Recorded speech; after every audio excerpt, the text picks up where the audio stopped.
16h44 dans les centres d'écrit du baccalauréat, deuxième partie, qui vibre au rythme des résultats du dit examen. Toutes nos excuses pour ce retard accusé dans le démarrage et nos excuses également pour le rendez-vous non tenu de dimanche dernier. Des résultats, donc j'en parlais et nous profitons pour souhaiter dire félicitations aux heureux, des heureux, des malheureux comme ça ne manque pas également, à qui nous disons courage.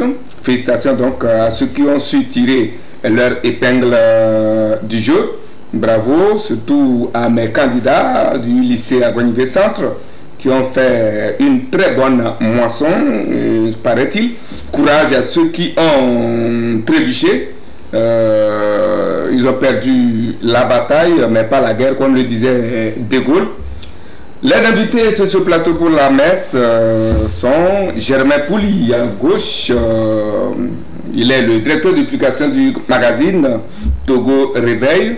Et à droite, Francisco Napo Koura. C'est le patron du journal Tampa Express, qui sont donc les co-célébrants de cette messe. Je suis Eric Tanandé, le prince héritier de la Binam, Pagoda 1 précisément. Techniquement, c'est encore le sacrifice de Alexandre Tchalim qui nous permet d'être vus et distribués sur tous les écrans.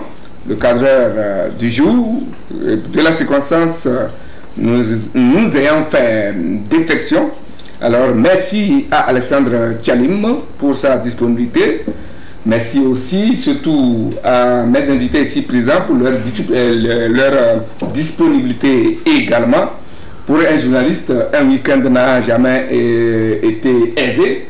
Il faut courir de gauche à droite pour collecter les informations et le reste pour la parution de la semaine.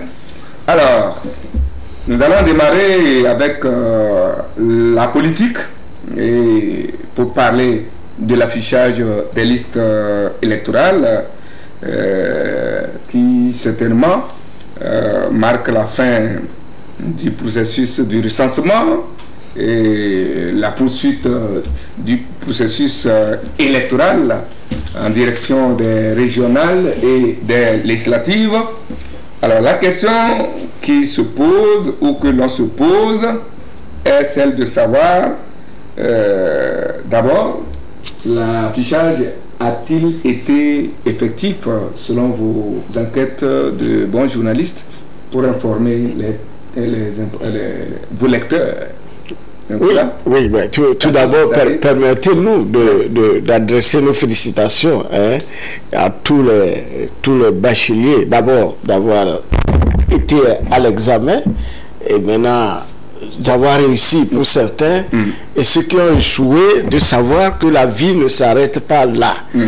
Ils n'ont qu'à savoir et intégrer dans leur tête qu'il y a des gens qui ont fait plus d'une fois le bac. Des gens sont allés jusqu'à 7 fois le bac et autres, mais le jour qu'ils ont réussi, mais leur vie a changé. Et ils sont de grandes personnalités aujourd'hui que vous n'allez pas croire, sauf que des gens n'aiment pas qu'on dise, qu'on donne voilà, leur échec comme exemple, alors que c'est là même la véritable valeur. Et particulièrement mes félicitations à deux de mes jeunes et à Jonas Baba Nakom qui a réussi, et à Karel Achiremi qui également a réussi. Donc félicitations à eux et à tout le monde, et courage et bonne chance pour la prochaine fois à ceux qui ont échoué cette fois-ci. Comme le disait Chantal Taïba, l'essentiel d'un homme n'est pas de ne pas tomber, mais c'est de se relever à chaque fois que l'on tombe. Et donc à l'endroit de ces candidats recalés ou ajournés, tout dépend. Eh bien, nous souhaitons courage. L'année prochaine, ça pourra aller. Et vous savez, parfois, Dieu a tracé à chacun un destin. Il faut se chercher, c'est vrai, pour certains, ce n'est pas forcément par l'école qu'on pourra réussir sa vie, mais aujourd'hui, l'école est nécessaire, surtout jusqu'à un certain niveau. Vous parliez des échecs dans les années passées, dans le temps, au temps de nos parents. Je vous informe que je passais le BPC au centre d'écrit de Blita, donc ayant fait le CJ de Paralaga, avec un camarade qui passait pour la 13e fois. D'accord. Il s'appelle Abago Gemba. Ouais. J'ai encore son nom. Pour la 13e fois. Et l'année là également, il n'a pas réussi. Et aujourd'hui, ce monsieur, il est grand quelqu'un au port. Hein. Félicitations à monsieur monsieur Abago Gemba. Il a une tête et une barbe plus touffue et plus blanche que celle qui, contrairement à lui a été un brillant. Lui, son parcours a été... Non, je connais un peu le parcours de Germain Pouli, puisque j'ai...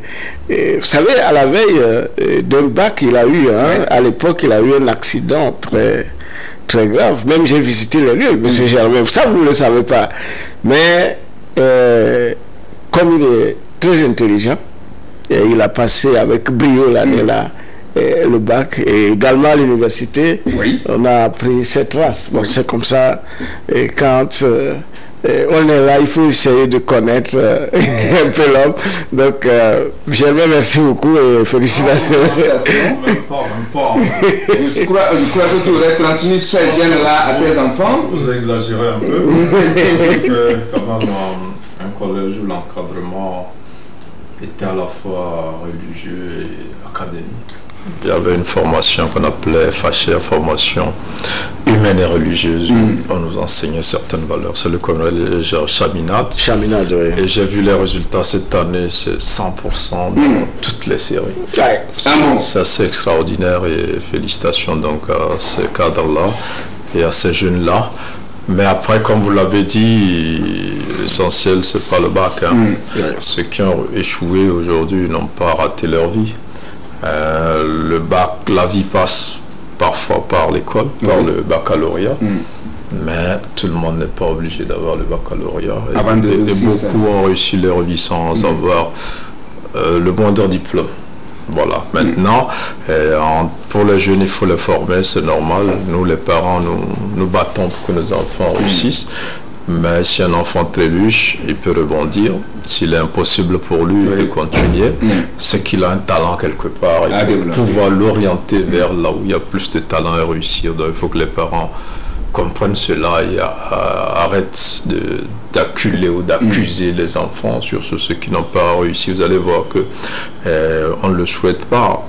Parfois, il y a des enfants qui se suscitent dans cette situation. Il y en a qui ont du mal à manger, il y en a qui fuient la maison parce que dans l'entourage, personne n'est prêt à le consoler. On voit toutes les dépenses qui ont été faites au cours de l'année et on pense que c'est une perte. Mais ce qu'on oublie, c'est que l'enfant lui-même, il souffre plus que ceux qui ont dépensé parce que c'est toute une année de perdu et de voir ses amis aller en classe supérieure alors qu'il lui doit reprendre. C'est beaucoup de souffrance pour cet enfant-là. Et en cette période, donc, moi j'invite les parents des enfants qui n'ont pas réussi de leur donner un peu plus de compréhension, de les encourager pour que l'année prochaine ils puissent reprendre dans de meilleures conditions. Pour ceux qui ont réussi, félicitations. On leur souhaite de savoir s'orienter parce que la vie commence à partir de maintenant. C'est maintenant qu'il faut faire les bons choix de là où on veut s'inscrire pour les études supérieures. Et on leur souhaite bonne chance. Oui, Eric, permettez-nous, c'est pas inutile cette parole que nous prononçons sur le bac parce que après des résultats, parfois on assiste à des drames. Et actuellement, même circule sur les réseaux sociaux une vidéo où un garçon s'est jeté depuis une certaine hauteur. Le haut d'un étage. Voilà, et je crois qu'il il était inerte par terre. ce ne sont pas des images vraiment à continuer par véhiculer parce que ça ne donne pas chose. Donc il y a des drames après des résultats d'école. C'est pourquoi nous devrons insister là-dessus. L'échec, c'est une force en principe qu'on doit saisir. Et l'année prochaine, il faut y retourner. Parce qu'il y a des dispositions que nous, Germain l'a dit, on nourrit, on gave les enfants peut-être à l'approche du bac. Nous avons fait même un article sur le bachotage, c'est-à-dire à la veille des examens cette année, en donnant conseil aux parents, ce qu'il faut faire et aux élèves également, et ce qu'il faut faire. Surtout, les gens oublient le côté santé en apprenant. Surtout au moment où l'examen approche, c'est une pression psychologique, et donc l'enfant doit être renforcé sur le plan sanitaire. Surtout faire des cures de palu et avoir quelques vitamines pour se donner, pour que voilà, le corps. Donc un petit palu à une semaine des examens est fatal. Moi je l'ai souvent dit, le diplôme que je n'ai pas eu au lycée technique, c'était le CAP. Et à l'époque, c'est parce que je ne m'y connaissais pas. Et donc je n'ai pas fait un traitement de palu. Du coup, 3 jours avant l'examen, j'ai eu un palu. Le lundi, quand je suis arrivé, je regardais comme ça parce que j'avais pris de la chloroquine, je crois à l'époque, et donc j'étais allergique. Donc je n'ai pas pu travailler. Et j'ai échoué. Est-ce que vous voyez? Donc il y a des facteurs qu'il faut voir. Ce n'est pas seulement que l'enfant se lève, qu'il veille pour apprendre. Il faut que l'enfant soit bien nourri, disons, on sait qu'il y a la crise, mais bien nourri, et aussi du côté bien entretenu et du côté santé. Maintenant, il réussit, il va aller à l'université. C'est aussi un autre facteur. Le début d'une autre aventure. Parce qu'aujourd'hui, à l'université, ce n'est pas comme au lycée et autres, où vous avez des gens derrière vous. C'est vrai. Et quand vous arrivez, d'abord, le choix, il ne faut pas prendre le choix fantaisiste. D'accord? Il faut faire le choix selon vos diplômes, vos capacités, disons vos notes et vos capacités. Et être assidu, apprendre au jour le jour. Parce qu'à l'université, personne n'est derrière. Attention aussi au choix. Attention aussi au choix des écoles. Parce que nous avons 2 universités, nous n'avons que 2 universités publiques qui sont déjà pleines et remplies. Je ne sais pas où on va mettre ce qui arrive, c'est-à-dire les près de 30 000, je crois. Je ne sais pas où on va les mettre. Donc, également l'autorité publique, elle a annoncé des universités dans le pays. On a annoncé une université en construction à Palimé. Je pense que la première pierre a été posée, mais on n'a jamais vu la fondation posée. Du moins, je n'ai pas encore entendu parler. Il y a des villes au Togo, en dehors de Kara et de Lomé, où on peut avoir des écoles, des universités. La dernière fois, on a vu à Kara, le chef de l'État poser la pierre de construction. Je ne sais pas, ça fait combien de fois, parce que Yadema avait déjà posé une pierre pour la construction de l'université de Kara. Aujourd'hui, l'université de Kara, en quelque sorte, je peux dire, c'est l'université des buissons. C'est-à-dire que ce n'est pas construit. Pas du tout construit. Et dans le partenariat public-privé, je vois un grand immeuble à Kara. Ancien Lufthansa du colonel Roch Nyasingbe. Non, c'est du colonel Ernest Nyasingbe. Cet immeuble-là, l'État peut l'acheter ou faire convention partenariat, bail avec l'université pour que ce bâtiment serve à une utilité publique. Donc voilà, et puis ailleurs il y a des choses. Donc c'est très important. Je crois que vous allez vous consacrer un dossier à cela pour votre journal. On pourra. Oui, on va identifier des immeubles, même des écoles aussi, à Lomé et ailleurs qui sont aujourd'hui vides, dans lesquels on peut déployer, voilà. Mais en attendant, il faut quand même leur rappeler que, vous l'avez dit, il y a d'autres écoles. qui sont là, qui peuvent les accueillir, qui les prédisposent au nouveau métier et à l'entrepreneuriat. On parle des IFAD, des autres créés ça et là. Je crois qu'à côté de l'école d'agronomie, il y a les IFAD qui sont nés. Bon, les jeunes peuvent s'orienter par là parce que maintenant c'est l'agriculture qui est vraiment au devant de tous les débats, surtout dans notre pays où les autorités mettent tous les bouchées au double pour pouvoir donner vie à ce secteur. Parlons à présent de l'affichage des listes. Alors, l'affichage des listes électorales marque-t-il la fin du rêve d'un retour au recensement dans la zone 1? C'est la question que nombre de personnes se posent. Cette question, je voudrais vous la poser, mais avant, je demandais à savoir si vous avez déjà fait un tour dans certains centres de vote, de recensement pour voir l'ambiance qui y règne. Est-ce que les gens vont réellement voir leur nom pour prendre les dispositions? Oui, non, moi personnellement, je ne suis pas allé. J'ai des collaborateurs qui ont fait un deux tours. Il n'y avait pas grand monde dans les centres où ils sont allés. Mais il faut dire que généralement, ce n'est pas une opération qui est assez suivie par la population. Les électeurs, à partir du moment où ils sont enregistrés sur place, avant qu'on leur délivre définitivement leur carte d'électeur, on leur demande de vérifier si les informations qui y figurent correspondent à la réalité, aux bonnes informations.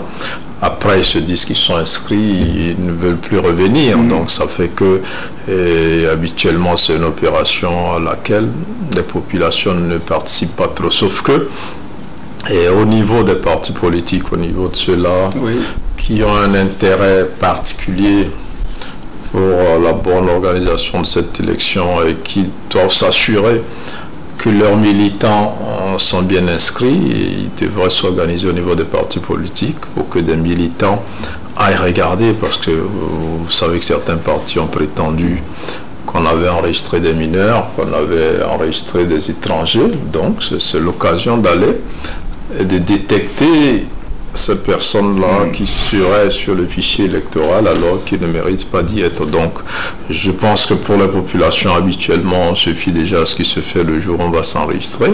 Mais cette opération intéresse beaucoup plus ceux-là qui peut-être ne sont pas sûrs d'être inscrits, même malgré la carte, ce qui est rare.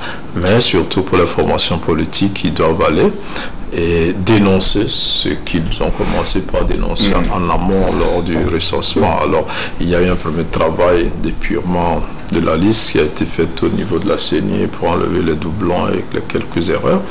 Maintenant, la CENI affiche ce qui devrait constituer le fichier électoral qui va servir aux élections, et donc tous ceux qui, partis politiques, candidats indépendants et sociétés civiles qui s'intéressent aux questions électorales. Et je pense qu'ils n'ont pas de raison de ne pas prendre part à cette opération. L'idéal aurait été, on l'espère qu'ils l'ont fait, c'est d'aller vérifier si ces listes-là sont conformes et si elles peuvent être consolidées pour être définitivement le fichier électoral qui permettra aux Togolais d'aller aux prochaines élections. Oui, Napo, quand vous constatez, vous? Oui, donc je n'ai pas eu le temps de faire ces visites, et puis bon, je n'ai pas pu aussi envoyer des gens sur le terrain. Moi, personnellement, je n'étais pas sur place. Moi non plus, je n'ai pas encore fait des visites, mais j'ai confiance. Oui, bah, normalement, il n'y a pas de raison pour s'inquiéter si son nom il va y figurer. Germain a dit quelque chose d'abord, mais sa chute a été intéressante. Il dit que c'était un prétendu. Ils n'ont pas prétendu, puisque lui-même il dit qu'il y a eu un apurement qui a été fait, d'accord, pour corriger les tirs et avant et affichage. Et il faut reconnaître pour ce recensement, pendant que certains n'ont pas pu s'inscrire une seule fois, mais d'autres l'ont fait plus de 2 fois. Ils sont allés jusqu'à plus de 10 fois Oui, mais ça ne sert à rien. Oui, mais... Est-ce qu'il pourra voter le nombre autant de fois? Non, on ne peut pas l'enregistrer 10 fois. Ça ne sert à rien. Oui, mais il y a des gens qui l'ont fait. Ils l'ont fait, disons, avec des noms différents. Au même endroit? Pas au même endroit, avec des noms différents. Mais à la fin, il y a, disons, la reconnaissance faciale qui a été confondue au niveau des... Et c'est ça qui aurait permis de... Voilà.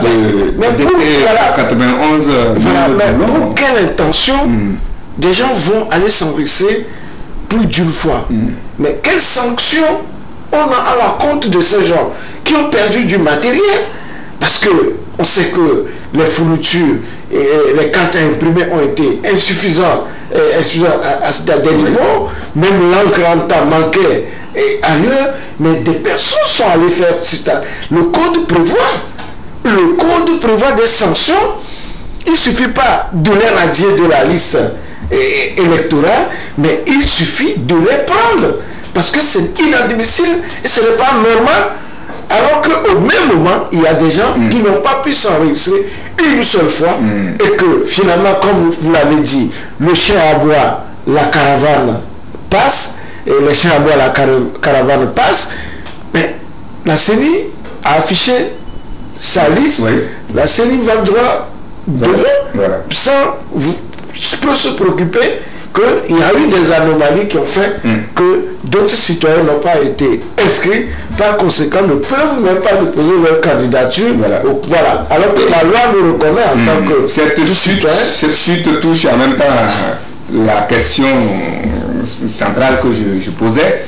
Est-ce qu'on peut dire, comme le pensent certains ou comme le disent certains, que l'affichage des listes met fin définitivement au rêve de ceux qui croient à un éventuel retour dans la zone numéro 1 pour un changement? Oui, bon, je pense qu'ils savaient déjà depuis que le CPDC s'est réuni, la question... On parle de CPDC, mais CPC. Le CPC plutôt, c'est l'ancien formel, le cadre permanent de concertation. Il n'y a pas de discussion maintenant. Et donc, c'était clair à la fin de cette séance qu'il n'y aura pas de reprise dans la première zone. Donc après, c'est vrai qu'il y a eu des dysfonctionnements. Après, il y a eu 2 jours qui ont été accordés. Ces 2 jours n'ont pas semblé suffisants. Et certains se demandent s'il y avait un 3e jour, est-ce que tous ceux qui ne sont pas inscrits seraient inscrits, ainsi de suite. Donc je crois que après la CENI a annoncé, dès la fin du recensement dans cette première zone, qu'elle était satisfaite du taux d'enregistrement, bien avant même l'épurement des listes et les affichages. Les résultats étaient largement au-delà de leurs attentes. Donc par rapport au dernier recensement général de la population, ils estimaient que la proportion des populations inscrites dans cette zone correspondaient à peu près à leurs prévisions et donc étaient satisfaits en partie de cette déclaration déjà dès le départ. Plusieurs savaient qu'il serait impossible qu'on reprenne.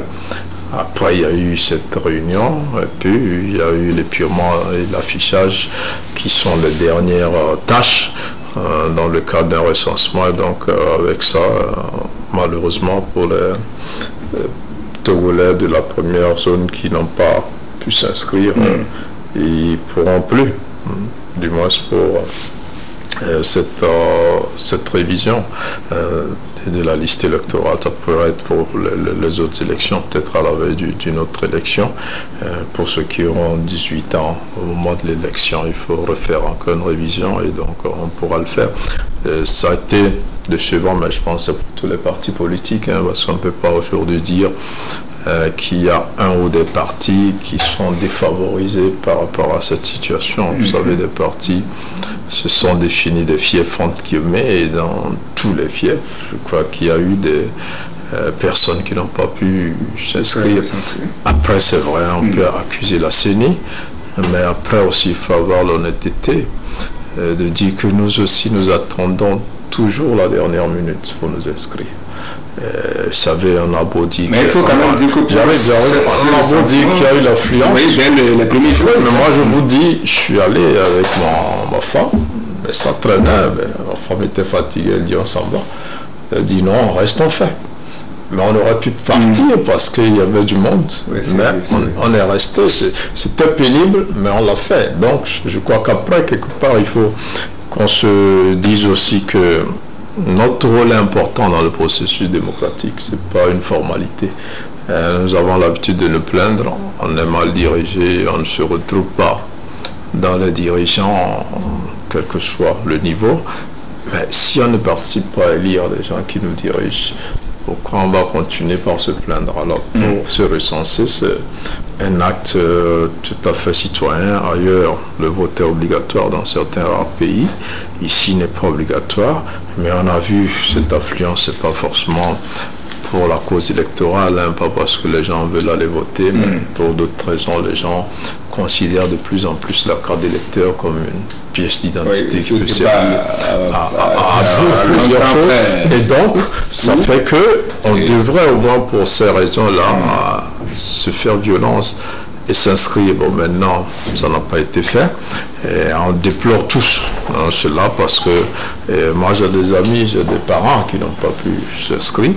Et je ne suis pas heureux qu'ils n'ont pas pu s'inscrire. Ben, quelque part aussi, je peux leur dire, à partir du moment où ça a été fait, vous ne l'avez pas fait, on a donné encore 2 jours. Est-ce que c'est normal à ce 21e siècle d'aller faire des heures pour se faire enregistrer? Je parlais tout à l'heure des gens qui se sont inscrits plus d'une fois. Mais en les radiant, on n'a pas retiré leur carte. Ils ont la carte en main. Qu'est-ce qu'ils vont en faire? J'aimais l'a dit tout à l'heure que la carte de lecteur, au fait, sert à autre chose. D'accord? Donc, on doit pouvoir rechercher ces personnes pour leur retirer ces cartes et d'ailleurs les punir conformément à la loi. Bien, maintenant, ouais, mais ils ne pourront pas voter.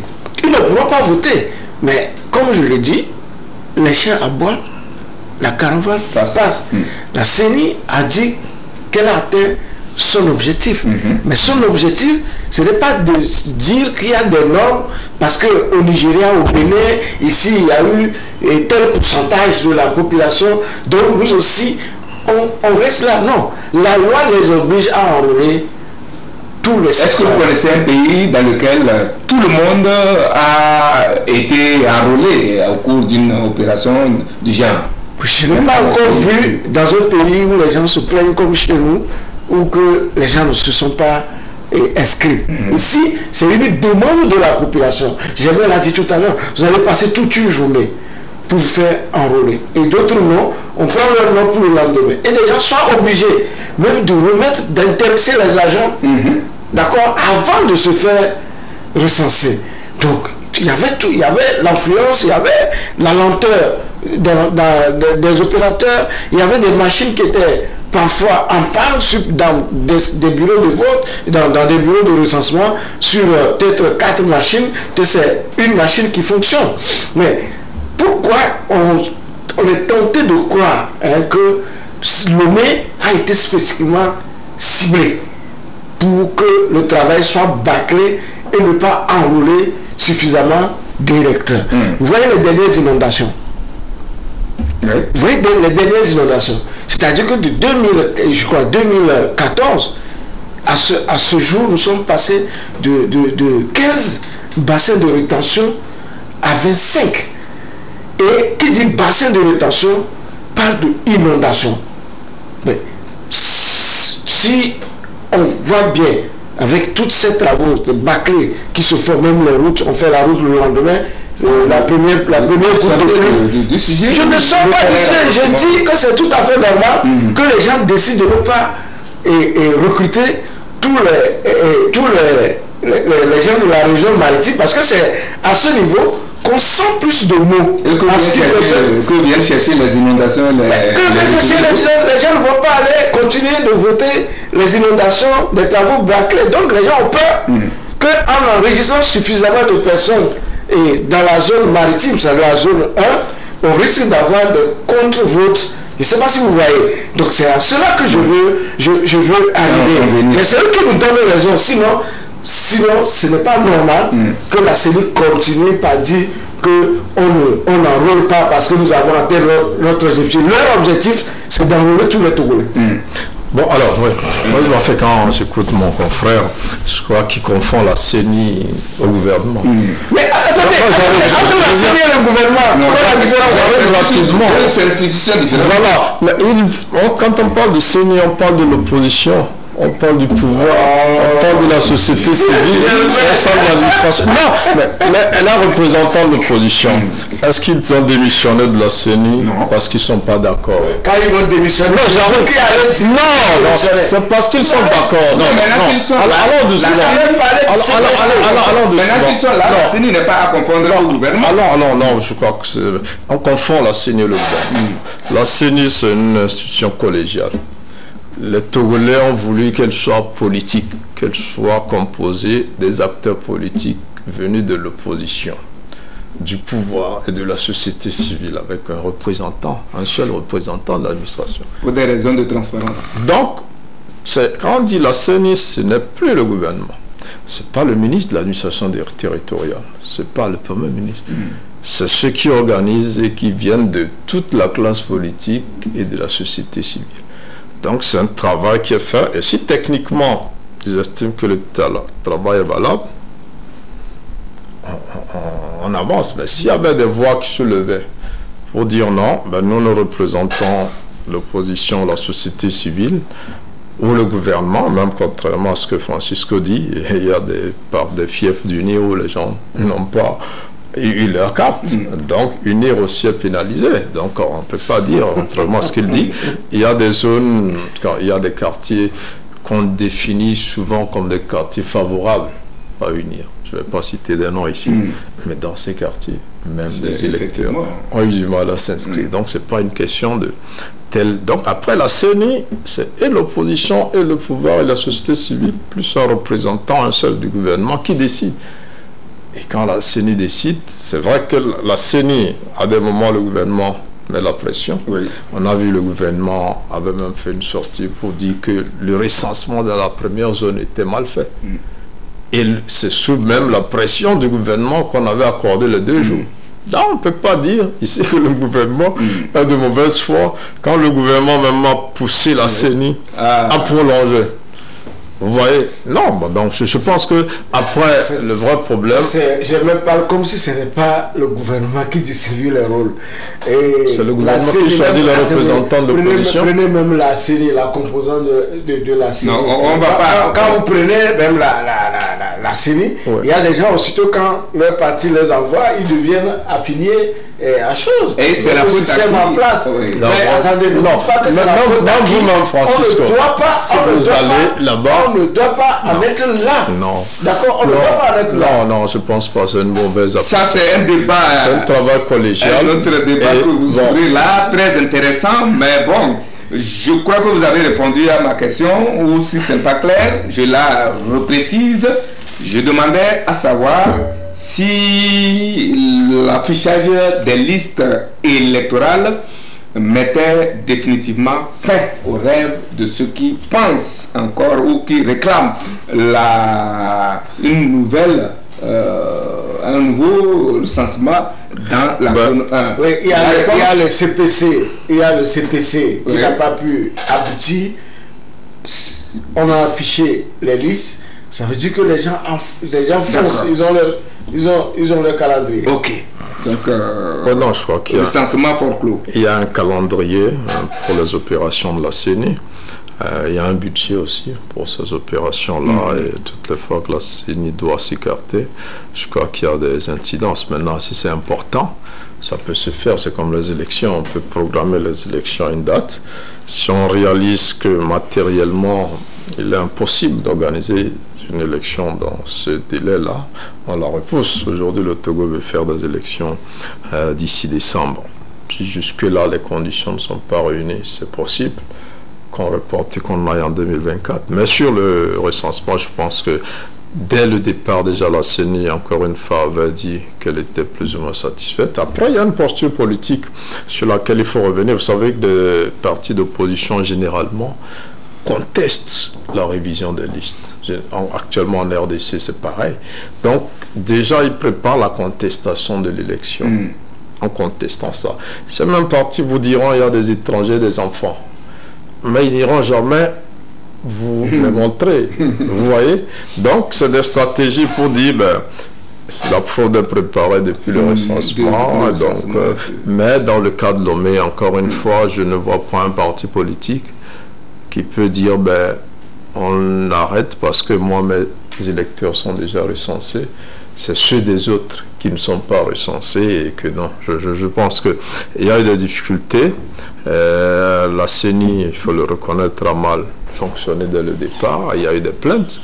Le gouvernement a pris en compte ces plaintes-là. La CENI a été amenée à prolonger de 2 jours. Peut-être 2 jours, ce n'était pas suffisant. C'est pour ça que je posais la question, est-ce que 3 jours auraient été suffisants? Je ne pense pas. Et comme vous l'avez dit, est-ce qu'il y a un pays où on enrôle tout le monde? Non, ça n'existe pas non plus. Mais on pourrait évoluer vers un recensement automatique des Togolais. Si tout le monde avait les naissances, on n'en a pas, vous allez voir plusieurs qui sont recensés, le sont sur la base des témoignages. Et donc, si on avait déjà un état civil numérisé, mais quand vous avez 18 ans, l'élection approche, on vous envoie juste un message, comme ça se fait dans certains grands pays développés. On vous dit, mais vous allez voter cette année à telle élection, à tel endroit. Et donc, vous n'avez même pas besoin d'une carte d'électeur pour y aller. Vous n'avez même pas besoin d'aller faire la queue. Donc, je pense que le Togo, on va y arriver avec la digitalisation de l'administration togolaise. Tout à fait. Permettez que on passe à un autre sujet, sous réserve que le débat va se poursuivre autour du processus électoral dans vos journaux. L'État veut désormais voir plus clair dans la gestion des communes. C'est un autre morceau. Ainsi en a décidé le gouvernement à travers le ministère de l'administration territoriale, de la décentralisation et de la gestion des collectivités locales. Vous avez suivi avec moi l'arrêté ministériel que le ministre de la tutelle a pondu pour mettre fin donc à l'obscurantisme ou à l'obscurité qui entoure la gestion des communes ou de certaines communes. Alors, comment trouvez-vous, Napo, cette décision du ministre de l'administration territoriale à travers cet arrêté? Oui, en fait, je le dis toujours, nous avons de beaux tests. Mais la mise en application pose problème. C'est quelque chose qui est prévu dans la loi de la décentralisation. D'accord? Et il manquait le décret ou l'arrêté de mise en application. Et je crois que c'est ce que le ministre vient d'annoncer, c'est-à-dire la veille citoyenne.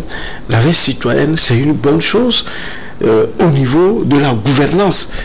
Et spécifiquement pour les communes, pour les municipalités, mais c'est un outil qui permet aux populations organisées de pouvoir donner leur avis sur tel ou tel aspect de du fonctionnement ou bien de la vie de la commune. Et ça, on doit y arriver. On doit forcément y arriver parce que c'est un instrument de régulation en quelque sorte. Vous avez vu depuis la CEP, comment les opérateurs de téléphonie sont mis au pas, ils ont intention peu. Même si elles continuent par... Voilà, c'est la même chose aussi ici, mais c'est que ici c'est des citoyens qui s'organisent et qui ont un bureau de fonctionnement et qui doivent, disons, saisir la municipalité, se prononcer, d'accord, sur des aspects. Et ça, c'est très important, surtout que nous allons vers une nouvelle élection, parce que je dis que c'est un cas d'école. Ils ont les premières élections municipales.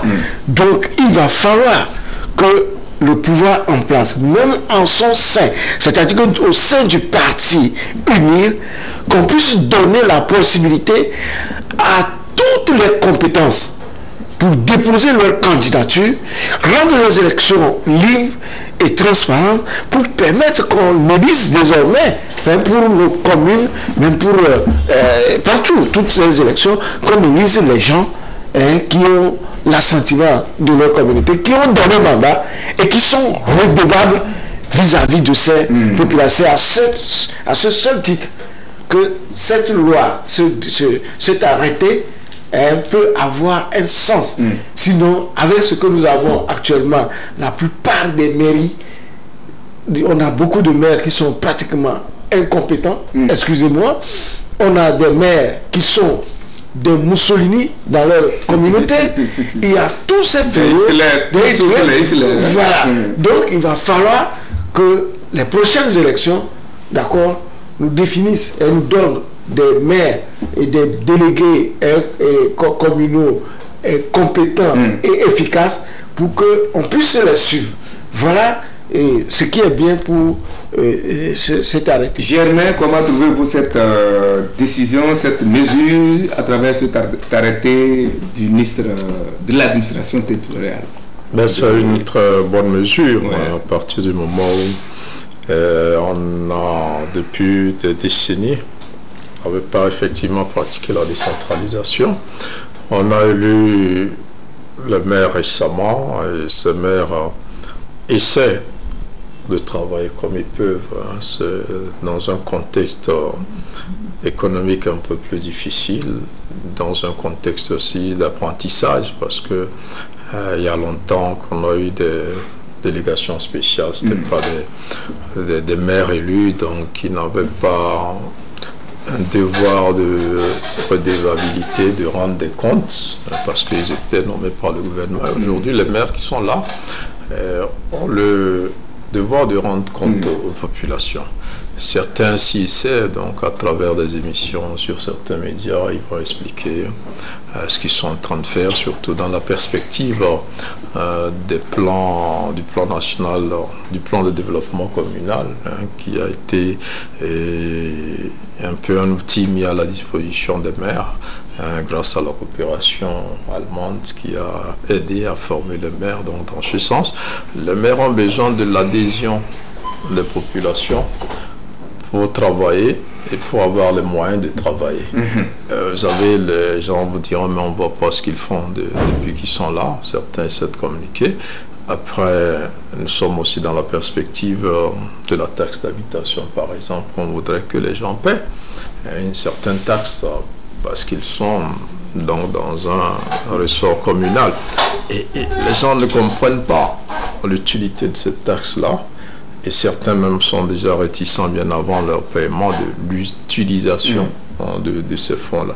D'où l'importance aussi bien pour le maire que pour la population qui est cet outil-là qui permet de contrôler un peu l'action des élus, qui permet d'avoir un échange régulier entre les populations et les élus, pour qu'on voit si ce qui se passe au niveau de la tête correspond à ce que la base veut, et que quand on demande aussi des sacrifices supplémentaires aux populations, qu'elles sachent aussi que quand elles vont contribuer, voilà à quoi ça va servir. Alors là, je pense qu'il faut que les individus s'organisent au sein de la société civile, de petits regroupements, pour prendre part. On a vu, il y a déjà un premier travail qui est fait avec les CDQ, qui sont les comités de développement de quartier, avec qui certains maires travaillent un peu,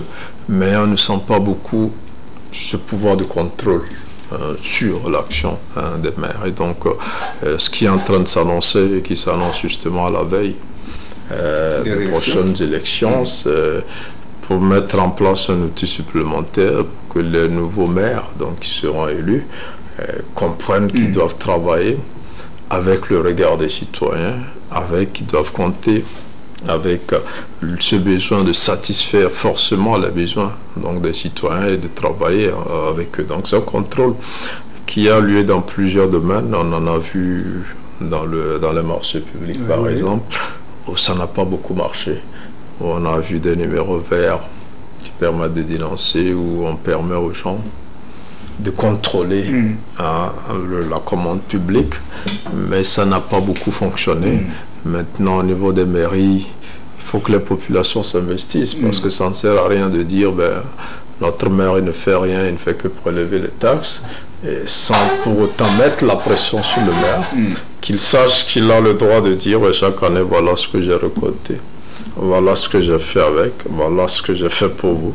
Et voilà ce que vous aussi vous demandez, et que le maire s'aligne derrière tous ces besoins. Donc si cet outil-là est mis en place, je pense que le prochain mandat des maires sera un mandat beaucoup plus efficace que celui-là, parce que beaucoup ne se retrouvent pas et n'ont pas vu les maires en action, n'ont pas vu des retombées, parce que justement cette courroie de transmission n'existait pas. N'existait pas, et donc il faudrait qu'elles existent. Et pourquoi n'avoir pas pu démarrer avec ça en même temps, et avoir laissé tout ce temps-là où chacun a navigué à sa manière. Et c'est aujourd'hui, bon, cette question, vous n'allez pas répondre à cette question. Non, parce que j'allais dire, je disais tantôt que c'était un apprentissage. Bon, c'est vrai, Francisco est un peu plus dur envers sa mère. Il estime qu'ils n'ont pas beaucoup fait. Mais moi, j'estime que beaucoup ont fait des efforts. Certains. Ils essaient de marquer leur passage. C'est les gens qui n'ont jamais appris ce travail-là avant d'y arriver. Ils arrivent, et comme je vous le disais, il y a plusieurs formations à l'endroit des maires, organisées par la coopération allemande, où en Allemagne, on sait que la décentralisation est très avancée, pour leur apprendre à travailler. Parce que, bon, on est maire, c'est vrai, mais c'est un autre travail. Il y en a qui semble-t-il, n'ont pas encore compris la signification de leur... Mais on va pas. Attendez. Quand vous prenez... Ça dit que la première des choses, c'est le respect des tests. Par exemple, c'est bien écrit, c'est bien inscrit que les maires, les conseillers municipaux doivent vivre dans leur circonscription, sur leur territoire. Quand je prends par exemple le Golfe 3, je prends Douma Sessé, tout ça, le maire Adjaï n'habite pas. N'habite pas. Est-ce qu'il y a un article, une loi oui, ça fait que le maire doit vivre sur le territoire où il est élu. Il vous dit qu'il n'habite pas là. Il est où? Il n'est pas là-bas. Mais chef, il habite vers Sotède, mon frère. Qui? Le gars a dit Dougomé. Moi, je te dis qu'il a une maison en Sotède. Depuis quand? Depuis quand? Non, puis c'est même, on a même la consommation de carburant qui voilà. Oui, ce qu'il consomme comme carburant par mois pour justifier la distance qui ne sait pas de sa maison. Bon, en fait, il y a ça, il y a d'autres choses. Quand je prends le maire, je prends certains membres dans le bureau, ils ne sont pas ici, d'autres sont en Cacavéry, qui ne fait pas partie de choses. Non, je ne sais pas si vous voyez. Donc, c'est le respect. C'est le minimum. Il y a certains conseillers qui croient qu'ils ont droit de salaire en allant pour les élections locales. Ils croient qu'ils seraient payés. Ils arrivent, le minimum, c'est le respect des tests. D'abord la territorialité, le domicile, c'est très important. Ça, c'est des détails. C'est pas des détails, c'est très important. Il n'est pas condamné, même s'il a eu une même en train de parler d'un des plus jeunes maires du Togo qui a fait un travail très remarquable dans leur commune. C'est lequel? Même le maire du Golfe 3 dont vous parlez. Non, c'est un échec. Non, quel échec. C'est à quoi? Frère, à quoi? J'ai suivi un peu ce qui se fait dans le Golfe 3. On se transforme. Non, mais sur le plan infrastructure, c'est le ministère de l'urbanisme. Mais attendez, c'est même pas une mairie très dotée. Ça dit que quand on prend cette mairie, il n'y a pas de business comme dans d'autres mairies, comme 5 et tout ça. Il n'y a que un quartier administratif, l'université, la caisse, la cité, tout ça. Mais si la taxe d'habitation, par exemple, était effective, il pourrait peut-être collecter un peu. C'est pas une mairie économiquement très assise comme les autres. Comme les autres. Qu'ils s'organisent autour de l'université. Mais non, attendez, qu'ils s'organisent autour de l'université. Mais c'est ce qu'il fait. Il travaille énormément avec l'université et avec les hameaux qui sont sur son territoire. C'est un quartier, c'est une mairie où il y a une université. Mais il y a deux universités. Oui, il y a les hameaux d'ailleurs. Ça veut dire que quand vous prenez tout autour. Il y a même plusieurs universités privées. Quand vous prenez tout autour, les maisons, ça veut dire c'est lui qui doit gagner plus même les taxes d'habitation. Non, mais est-ce qu'on fait les taxes d'habitation? On ne va pas être envieux de certaines maisons. Nous allons constater tout simplement que la loi que le ministre... touché l'ami de Germain. Non, mais non, moi je parle globalement des maires qui essaient parce qu'on est dans une étape vraiment d'apprentissage. Et il faut vraiment saluer l'apport de l'Allemagne dans ce qui se fait. Il faut les féliciter. Parce que le plan du développement communal, les maires, ils ne savaient rien de tout ça. Ils veulent diriger.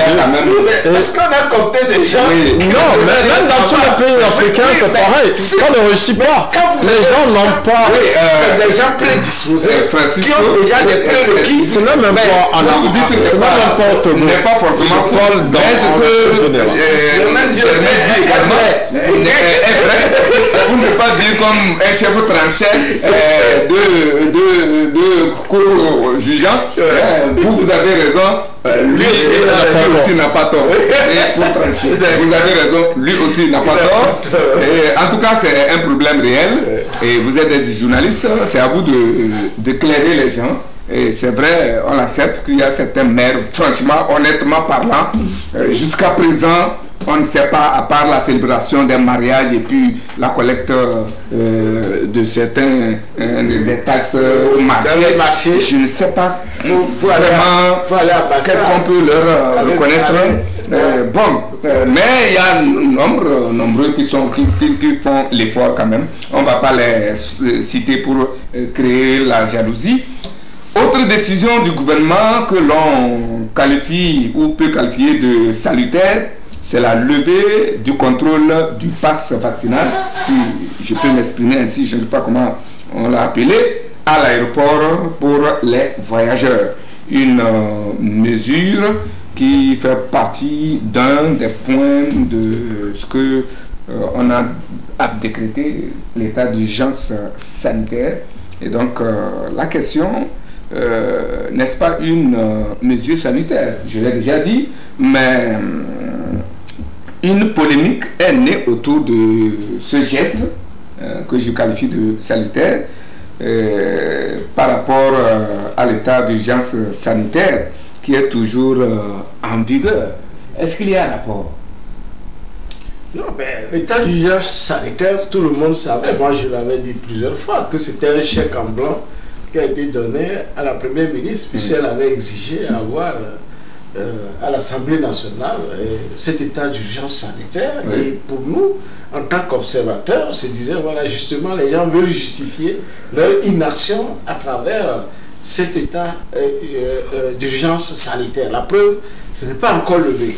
D'accord? Elle doit normalement retourner à l'Assemblée nationale pour demander la levée, n'est-ce pas, de cet état d'urgence et sanitaire. Maintenant, les mesures restrictives sont en train d'être sautées, les verrous des mesures restrictives sont en train d'être sautés, de l'une à l'autre. Et aujourd'hui, on parle de l'aéroport où les voyageurs n'ont plus l'obligation de... Cela s'impose. Cela s'impose qu'on puisse lever ces contraintes-là parce que et quand nous prenons même la Covid-19, ça a été géré diversifiquement à travers les pays. Moi, j'ai donné des exemples. Quand moi, j'étais allé au Niger pendant la Covid, mais c'est chez moi que j'ai plus dépensé en matière de tests de Covid. Mais arrivé à l'aéroport de Niamey, mais vous n'avez pas l'impression qu'il y a chose Covid en tant que tel, vous sortez la vie, les gens vivent, sauf quelques personnes qui mettent les masques, pas comme ici où on en a fait des des mois, des années. Mais on en a fait des exigences à dormir debout. Regardez même l'affaire. Est-ce que ça n'a pas été regardez l'affaire des vaccinations. Aujourd'hui, tout le monde parle de l'inefficacité des vaccins. Et ce n'est pas nous, c'est les chercheurs qui disent qu'il y a des vaccins qui ne valaient même pas la peine d'être choses, qui ne sont pas efficaces. Et Dieu seul sait. Parce que chacun connaît son corps après ces vaccins, ce que chacun vit dans son corps. Mais comme on nous dit de ne pas parler, on nous dit que c'est bon, on nous oblige, c'est ça. Donc on est obligé, sur le plan international, si on ne lève pas ça, parce qu'à un moment donné, les voyageurs crient partout. Vous allez en Côte d'Ivoire. Vous allez en Côte d'Ivoire. Vous n'avez pas aussi la contrainte qui est imposée au Togo. Bon, on nous dira qu'il faut prévenir, il faut éviter la catastrophe. Mais cette maladie n'est pas créée ici. C'est une maladie importée, bien sûr. Mais à partir du moment où, au niveau des frontières, les gens, au lieu de vérifier même les passes vaccinales... Je vais rectifier un peu ce que vous avez dit. Une maladie importée, non. Bon. Mais une maladie venue d'ailleurs. Bon, c'est mieux. Venue d'ailleurs, ok, d'accord. Du coup, c'est importé. Voilà. On est méticuleux sur les thèmes. C'est comme nous sommes allés chercher ça, comme nous allons pour importer certaines. Ok, une maladie venue d'ailleurs. Très bien. D'accord. Mais vous avez vu, des frontières, les gens passent. Il suffit de glisser un 5000, un 2000, vous passez. C'est comme si en donnant l'argent, la Covid n'existe plus. Pendant ce temps, moi j'ai donné des exemples. Moi je suis des gens, par exemple quand je prends les conducteurs de marchandises qui vont de Ikitulomé, ils vont au Burkina, au Mali, au Niger. Mais on les laisse passer. Mais les bus de transport de personnes, même des petites voitures, on les bloque de ne pas passer. Mais c'est, comme vous voyez, c'est inimaginable. Donc, les gens ont monté la surenchère pour avoir ce qu'ils veulent. Les gens en ont eu. On a vu la vie des gens après la Covid. Nous n'allons pas refaire l'historique de ça. Il est temps parce que parce que derrière, c'est parce qu'il y avait beaucoup d'affaires de choux, même autour de notre aéroport. Autour de notre aéroport, personne ne sait, personne ne nous a encore fait le compte de tout ce que... Pays des comptes, hein?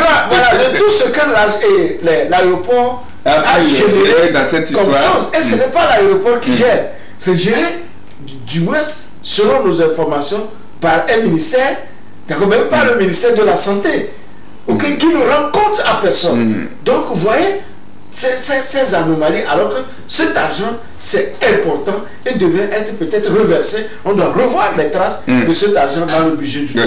Donc, nous saluons, on retient que vous êtes d'accord avec la levée des mesures de cette ça s'impose à nous, l'aéroport, et que vous pensez que l'état d'urgence sanitaire, n'a plus en réalité sa raison d'être à ce jour.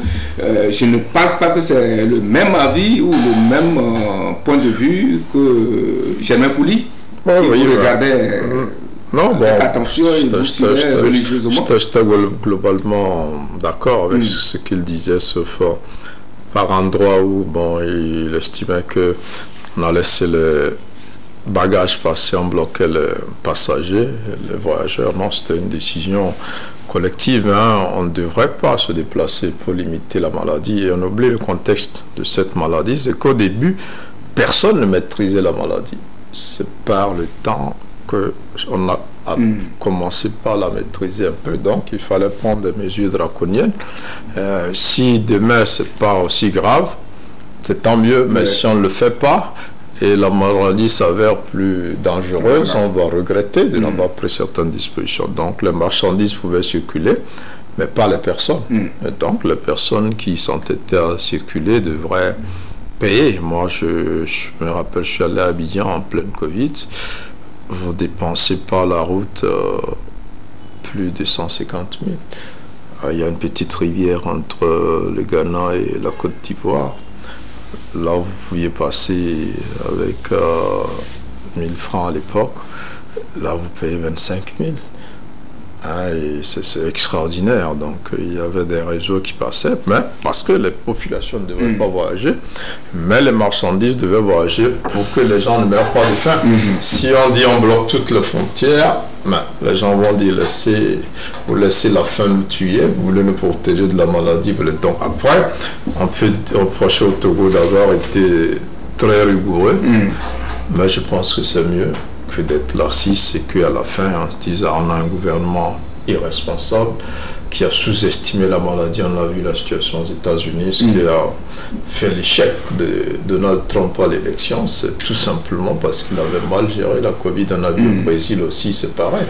Bolsonaro a perdu parce que justement il avait sous-estimé cette maladie-là qui a créé des dommages importants. Donc ici, aujourd'hui, depuis la guerre en Ukraine, la Covid a presque disparu d'elle-même. Toutes les restrictions sont tombées dès le jour où Poutine a attaqué. Comme s'il y avait un lien de cette guerre. Vous allez voir que depuis ce temps... c'est l'arme de Poutine à tuer. C'est comme si, de façon humoristique, que Poutine a inventé le vaccin définitif et a guéri le monde, mais ça c'est pour rigoler. Mais après, il y avait, comme il le disait, il y a un certain business autour de cette maladie, mais surtout il y a le fait que les scientifiques ont beaucoup tâtonné, ont eu du mal à vite maîtriser cette maladie-là et les répercussions sont là aujourd'hui. Ceux qui savent faire les vaccins sont eu à s'enrichir sur le dos des habitants du monde avec des conséquences par-ci par-là, mais nous sommes heureux que la vie reprenne. Maintenant, l'Assemblée nationale n'a pas levé l'état d'urgence, mais je pense qu'elle se lèvera d'elle-même au moment où on ne va pas la renouveler. Ça veut dire que ce n'est plus de rigueur, mais on comprend qu'avant de lever ces restrictions à l'aéroport, sur le plan interne, on a levé les restrictions sur les manifestations culturelles, les manifestations religieuses, les marchés partout, on ne voit plus le port des masques et tout ça, donc il fallait au niveau de l'aéroport même le pass vaccinal aussi dans les vous avez vu que le gouvernement dans son communiqué qui annonce ces levées de restrictions disent quand même que les voyageurs doivent s'assurer des règles qui sont en vigueur dans leur pays de destination. Vous pouvez quitter le Togo sans ce papier-là, mais là où vous allez, assurez-vous que là aussi c'est libre. Donc vous pouvez ne pas faire ça ici, être bloqué. Quand vous arrivez quelque part dans le passage, ils doivent faire attention pour chercher à connaître les règles en vigueur dans leur lieu de destination. D'accord. À l'extérieur, dans beaucoup de pays, les gens ont été plus libres. Tout le monde n'a pas été contraint ou bien avoir été, disons, terrorisé pour faire le vaccin. D'accord, ceux qui ne voulaient pas n'ont pas fait. Et on sait même que dans notre pays ici, il y en a qui se sont soustraits à ça, mais ils ont bloqué d'autres à le faire. Donc, mais il faut rappeler que il y a certaines mesures que nous ne devons pas perdre de vue, et je le dis souvent, qu'en fait, il y a eu des choses dans le traitement de la Covid qu'on ne doit pas négliger. Laver les mains. C'est à l'école primaire, on l'apprend, mais quand on grandit, on oublie. Il suffit de voir tout ce que nous laissons comme déchets, c'est-à-dire la couleur de l'eau, après s'être lavé les mains. Secondo, les masques. Ça je ne dis pas contre plusieurs maladies. Voilà, je ne dis pas que d'en faire systématiquement usage, mais je vous dis que, surtout quand on va dans certains milieux, dans les centres de santé, c'est aussi conseillé en temps normal d'utiliser le masque. Parce que je vais vous décrire, par exemple, quand je prends la tuberculose, une maladie comme la tuberculose, elle se contamine très facilement, même plus rapidement que la Covid. Donc, il suffit de s'asseoir sur le même banc avec quelqu'un qui a la tuberculose, qui tousse, et que vous pouvez facilement l'avoir, puisque en grandissant, notre système universitaire s'épuise. Donc, il faudrait que les gens pensent qu'il y a certaines mesures que nous-mêmes devons adopter dans notre vie quotidienne. Merci. On va finir peut-être par ici. Et voilà, était à sa 569e édition. Merci à Germain Poulou, celui qui nous a révélé cela, parce que depuis là, on est venu, on est tombé dedans, chaque année on en parle. Au niveau de EPSSO ou bien de Gain, là-bas on connaît quelle l'édition. Cette année c'est 150 ou 300 et quelques éditions, mais et voilà, on n'a jamais connu les éditions. Germain nous dit aujourd'hui que c'est la 569e édition cette année. Vous tirez ça de quelle source? Ben, il y a des gens qui font ce travail-là, il y a des historiens, il y a des anthropologues, il y a des spécialistes de nos traditions et coutumes, il y en a qui ont beaucoup écrit et qui continuent donc de faire des recherches qui nous situent à peu près donc l'édition 2023 comme la 569e édition. Donc nous pour nous c'était une information parce que nous ne l'avions pas aussi avant. Oui. Et il était normal aussi qu'on la partage avec nos lecteurs. Une édition qui a connu une ambiance des grands jours avec la présence effective du chef de l'État sur presque tous les terrains, à part le lendemain, le dimanche du lendemain où il était en Guinée pour le sommet de la CEDEAO. Dès son retour, lundi déjà, il a repris les terrains des empoignades et d'empoigner de terrain en terrain. On a vu un fort d'ailleurs dans ses plus beaux jours, très élégant, souriant, entouré des membres du gouvernement, de l'Assemblée nationale et d'autres personnalités. Bref, c'était une grande ambiance à ce que j'ai vu. Je ne sais pas quelle a été la particularité selon vous cette année en ayant vu cela. Alors, est-ce qu'il y a une particularité? Je dirais non. Peut-être après Covid, pendant Covid, il y a eu quand même un petit essoufflement donc, au niveau de la célébration. Les Evala, donc cette fois-ci, comme je le disais tantôt, il y a eu une levée des restrictions sur les activités culturelles, sportives, religieuses et toutes ces activités qui rassemblaient du monde. Et donc, logiquement, les Evala, comme toutes les autres fêtes traditionnelles, ont repris avec l'affluence des populations, avec cette particularité quand même que Evala se célèbre dans une quinzaine de cantons, donc en pays caviar, de la Cosa et du Felgou aussi. Donc, après, ça reste un rendez-vous à la fois culturel et touristique parce que ça coïncide avec les grandes vacances. Il y a plein de touristes étrangers, il y a des touristes aussi nationaux qui quittent les autres coins du Togo pour y être. Et donc, ça ne peut qu'être des périodes assez spéciales où la ville de Kara est particulièrement animée, où les hôtels sont prêts à craquer, c'est leur saison de vaches grasses. Où les restaurants. C'est vrai qu'après les empoignades du jour sur les terrains, il y a d'autres empoignades et aussi dans les chambres d'hôtel.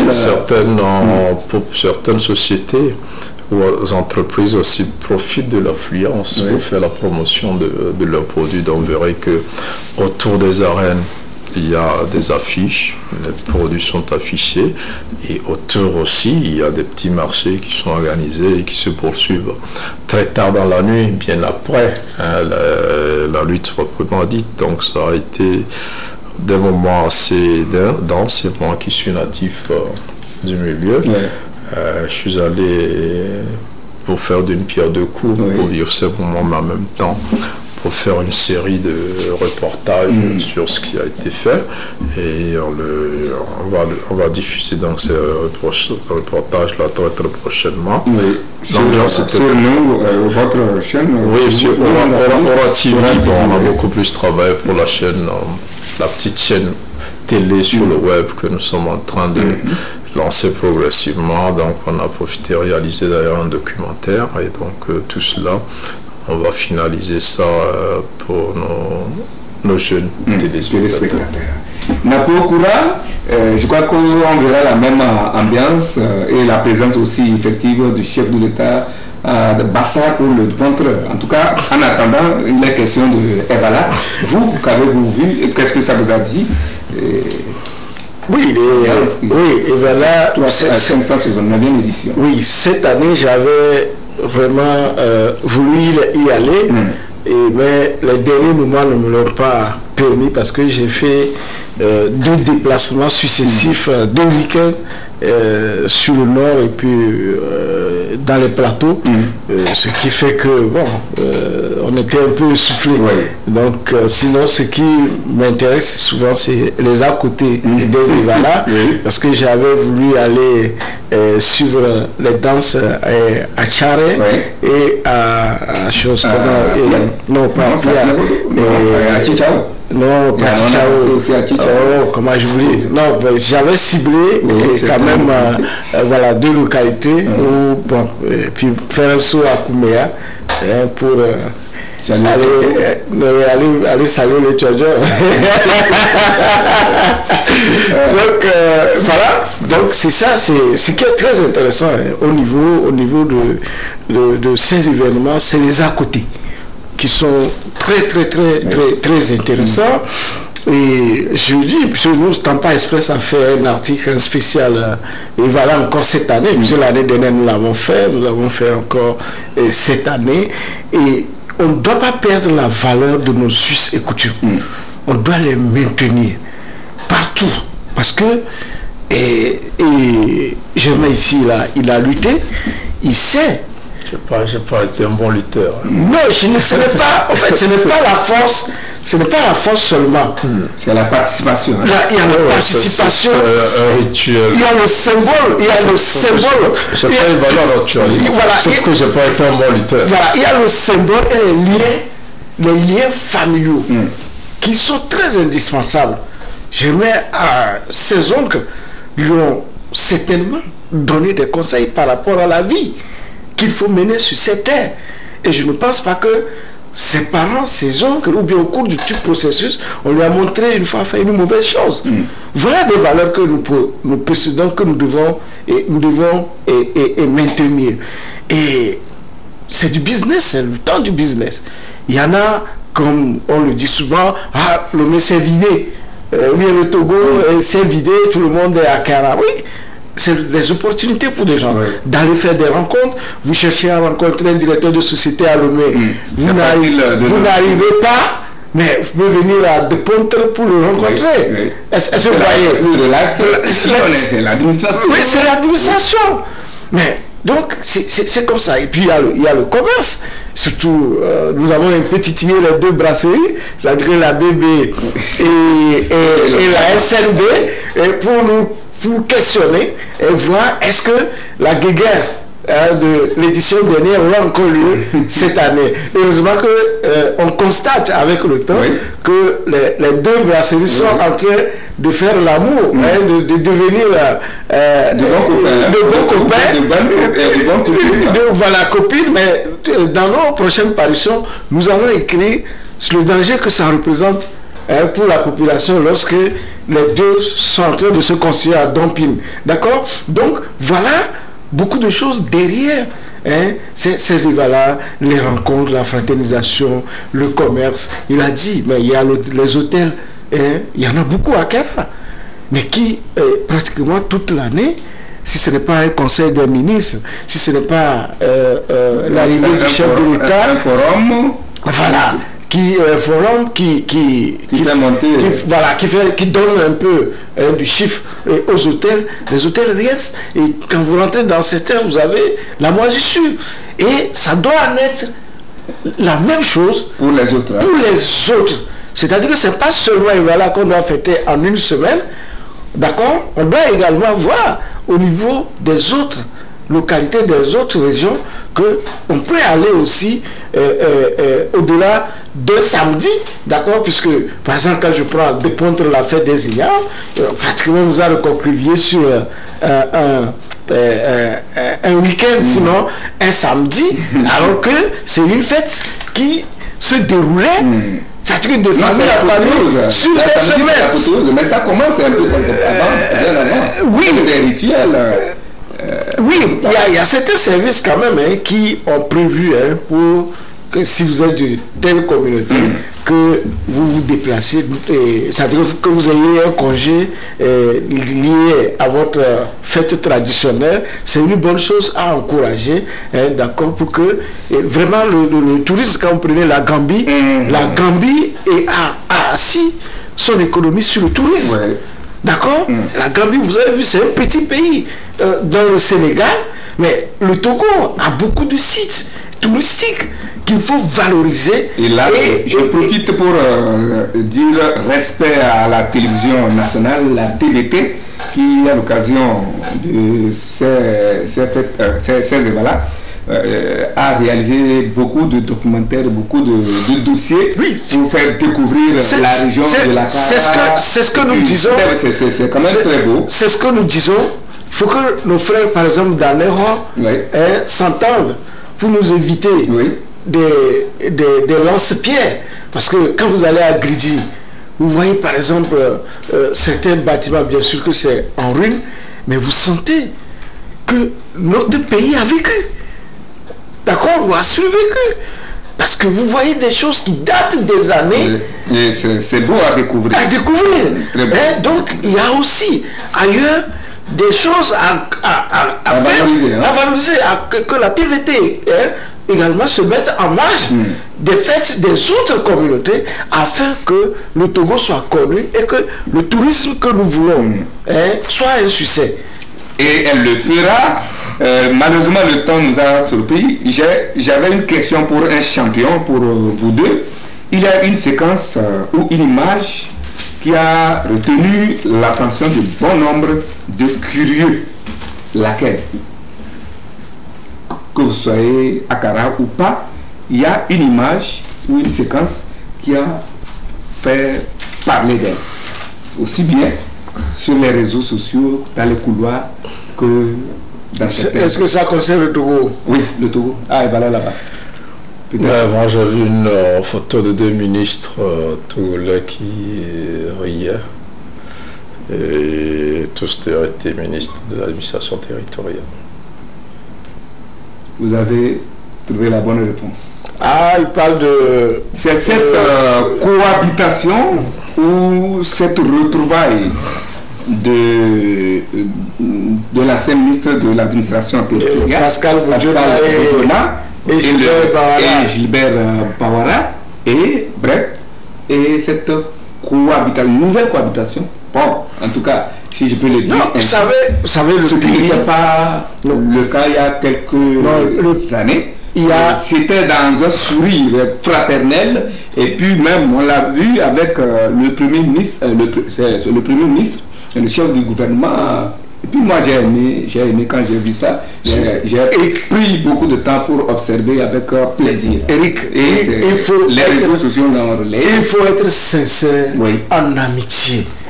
Et le pouvoir public doit le comprendre.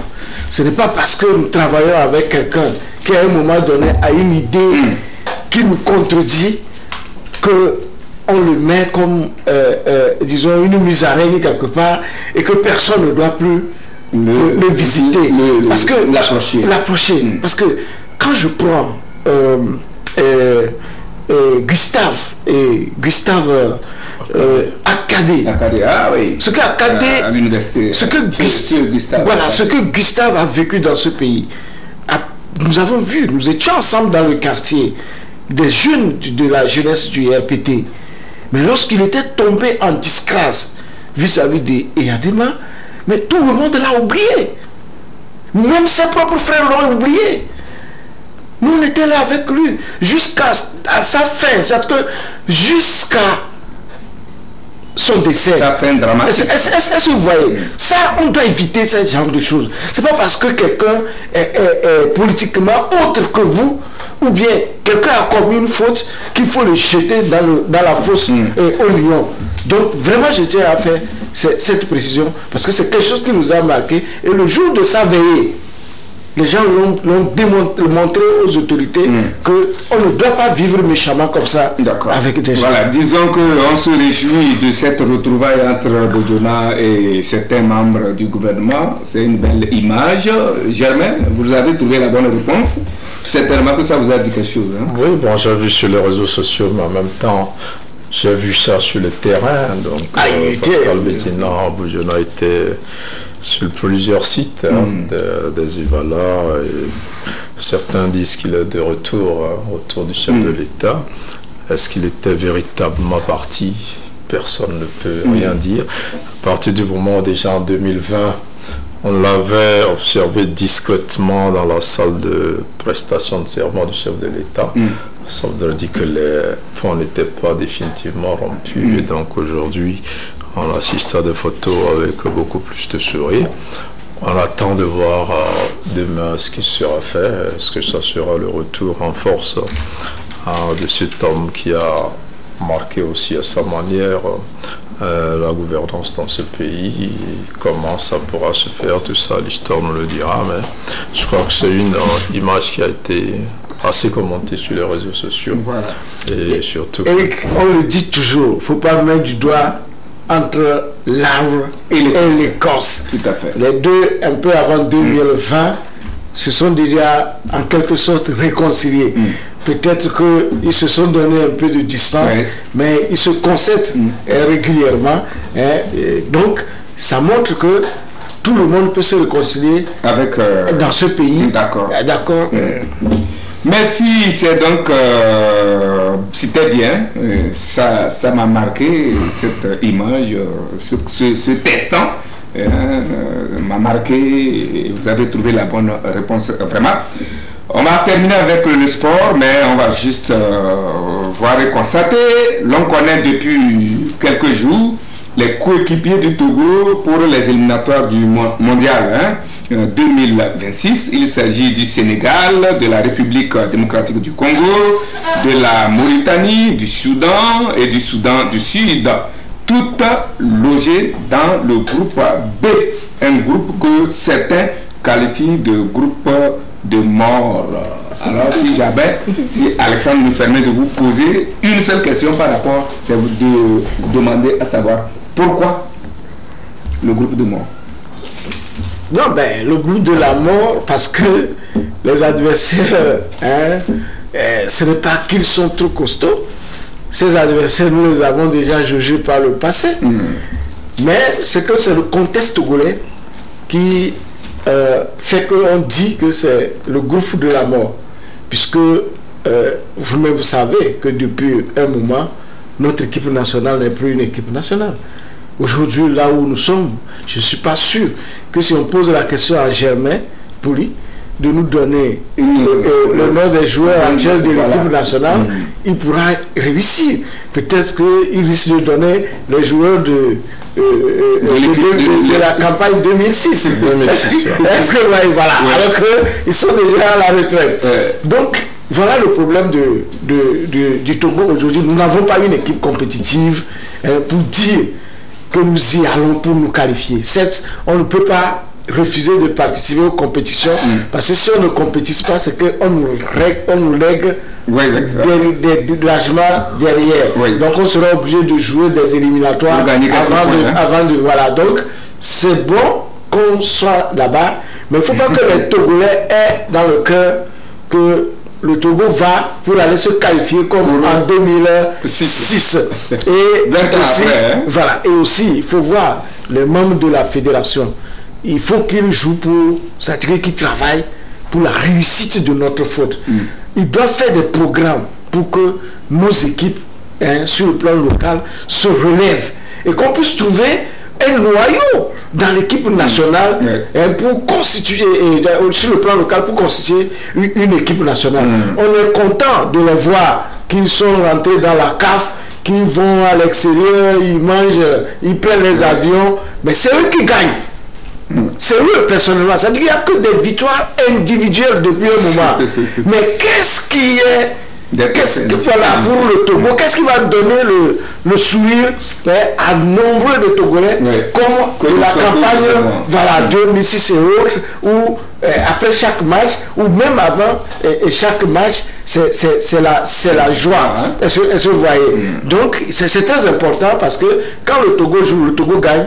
Comme on l'a dit, c'est le business. C'est le business, c'est la fraternité et autres. J'ai encore en image l'image du but de qualification de Adebayor Cheyi, c'était face au Congo-Brazzaville, pas Congo démocratique, Congo-Brazzaville, c'était le soir là, si ce n'était pas la pluie et le délestage qui avait sauvé la situation, on allait assister vraiment à une euphorie de joie qui pourrait diriger sur une situation regrettable. Germain, alors quand une minute. Oui, non, moi je ne vais pas revenir sur cette poule-là parce que bon, je ne sais pas, une poule. Une poule pour le foot. Oui. Une poule. Si on dit un groupe. Ouais, je ne souhaite pas revenir, je souhaite bonne chance aux éperviers. Mais je me rappelle récemment, j'ai fait un crochet au Sénégal où je me présentais comme Togolais. Et quand on parle de Togolais, ils pensent directement à Adebayor. Et comment Adebayor a éliminé le Sénégal à Dakar avec un somptueux but inattendu. Donc ça fait plaisir, ils en parlent jusqu'à aujourd'hui. On va rêver pour notre nouvelle équipe. On est dans l'histoire peut se répéter. Prions simplement que le nôtre accomplisse les miracles et nous apporte le secours. Merci, plus rien à dire, on ne peut que leur souhaiter bonne chance. L'impossible n'est jamais toléré, on l'a toujours dit, mais à la dernière minute, on est déçu, mais bon, je crois que ça va être dernier temps, c'est ça, 20 ans après, je crois que ce rendez-vous historique pourra quand même c'est le mal si on avait maintenu ce groupe qui a été sacré, d'abord la discipline à la CAN 2006 et puis aller en Coupe du Monde et garder ce groupe. Stéphane Keshi, père son âme, c'était le boss. Voilà. Vraiment le boss. Et Arok Nyassimbe également, parce que c'était le chanceux, le grand chanceux. Voilà. Merci, c'est donc tout pour aujourd'hui. Merci de nous avoir suivis avec attention. Merci à Germain Pouli, directeur de publication du magazine Togo Réveil, également administrateur de la jeune chaîne Ora TV, que vous suivez sur vos portables, et sur vos tablettes, et par d'autres canaux électroniques. Merci à Francisco Napo-Koura, le prince héritier de Bassa. Moi je suis Eric Tanandé, le prince héritier de Bassa. Ah oui, je ne suis pas prince, attention. Nous, notre rôle, c'est héritier. Non, notre rôle, c'est de garder le chef. Oui, garder le chef et lui donner tous les soins. Merci à merci le père royal de Kibédou à Bassa. Voilà. Merci à Alexandre Tchaline qui a joué à tous les postes du côté de la technique. C'est donc fini pour aujourd'hui. Merci à vous. Je reviens pour dire félicitations une fois encore aux candidats qui ont réussi à leur baccalauréat, deuxième partie dont les résultats sont connus depuis ce matin officiellement. Et courage à ceux qui n'ont pas pu avoir le sésame, le précieux sésame. Comme l'ont dit les confrères ici présents, ils ont perdu la bataille, mais pas la guerre. Et ils n'ont qu'à revoir leur carnet pour pouvoir se relancer mieux pour l'année prochaine. Il n'y a pas d'injustice dans le fait qu'un petit nombre obtienne des avantages supérieurs à la moyenne, à condition que soit améliorée la situation des défavorisés. Il n'y a pas d'injustice dans le fait qu'un petit nombre obtienne des avantages supérieurs à la moyenne, à condition que soit améliorée la situation des défavorisés. C'est de Jonas John plutôt Rawls, à ne pas confondre avec John Rawls. Je dis bien John Rawls, c'est un sociologue et philosophe politique. Merci une fois encore, à dimanche, bonne fin et bon début de semaine.